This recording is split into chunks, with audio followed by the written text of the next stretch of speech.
একসময়ে পাহাড় আর জঙ্গলে ঘেরা একটা ছোট্ট গ্রাম ছিল। গ্রামের মানুষ খুব সরল, তারা দিনভর চাষ করত।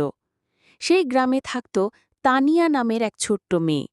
তার বয়স মাত্র 10, কিন্তু মন ছিল সমুদ্রের মতো গভীর।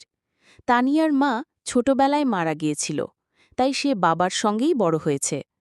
বাবা ছিলেন একজন কৃষক, খুব পরিশ্রমী মানুষ, কিন্তু একদিন হঠাৎ তার বাবা অসুস্থ হয়ে পড়লেন। আহা, বাবাকে যদি বাঁচানোর কোনো উপায় পেতাম। তানিয়া, কেঁদো না মা, সবই ভাগ্যের লেখা।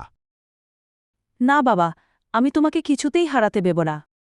তানিয়া শুনেছিল গ্রামের বুড়ো দিদিমার মুখে জঙ্গলের ভেতর কোথাও বনপরীরা থাকে।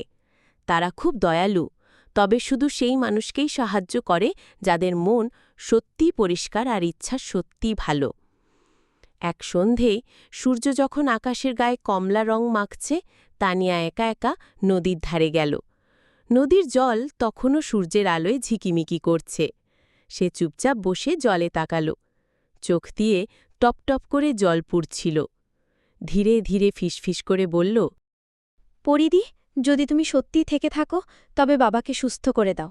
আমি কিছু চাই না, শুধু বাবাকে যেন হারাতে না হয়। মুহূর্তেই নদীর জল অদ্ভুতভাবে আলো ছড়াতে শুরু করল। চারপাশের গাছ যেন ঝিলমিল করে উঠল, আর জলের মাঝখান থেকে ভেসে উঠল এক বনপরী। তার চোখে ছিল গভীর মমতা, ডানার মাথায় শিশির ঝরছিল। পরী হাসি দিয়ে বলল, তানিয়া, তোমার ডাক আমি শুনেছি। তুমি ধনসম্পদ বা খেলনা চাওনি, চেয়েছ শুধু তোমার বাবার জীবন। তোমার মন সত্যিই নির্মল, তাই আমি তোমাকে সাহায্য করব। পরী তার ছোট্ট ঝলমলে ছড়ি ঘুরিয়ে দিল। হঠাৎ তার হাতে এসে হাজির হল এক পাতা, দেখতে সাধারণ হলেও ভেতরে যেন জ্বলছিল সবুজ আলো। এই পাতার রস তোমার বাবাকে খাওয়াও, কয়েকদিনের মধ্যেই তিনি সুস্থ হয়ে উঠবেন। তবে মনে রেখো, এটাই শুধু আমার উপহার নয়। আমার আসল উপহার হল এই জঙ্গল, এই প্রকৃতি।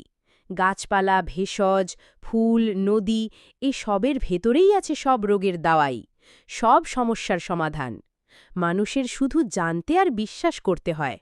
তানিয়া সেই পাতা নিয়ে বাড়ি দৌড়ে এলো। বাবাকে পাতার রস খাওয়ালো। আশ্চর্যজনকভাবে কয়েকদিন পরই বাবা হাঁটতে চলতে শুরু করলেন। গ্রামের সবাই অবাক হয়ে গেল। সবাই জিজ্ঞেস করল, তানিয়া, কোথা থেকে পেলে এই জাদুর দয়? তানিয়া শুধু হেসে বলল, প্রকৃতির ভেতরেই আছে সবকিছু, গাছপালা আমাদের বন্ধু। এরপর থেকে তানিয়া প্রতিদিন জঙ্গলে যেত। পরীদের আবার দেখতে পাবে কিনা সে জানত না, কিন্তু প্রকৃতির ভেতর থেকে গাছপালার ভেষজও চিনতে শিখল। সে অসুস্থ মানুষদের বিনা পয়সায় ওষুধ দিত। ধীরে ধীরে সবাই তাকে ডাকতে শুরু করল ছোট্ট বনপরী। বছর কেটে গেল, তানিয়া বড় হল, কিন্তু কখনো ভোলেনি সেই রাতের পরীর দেখা।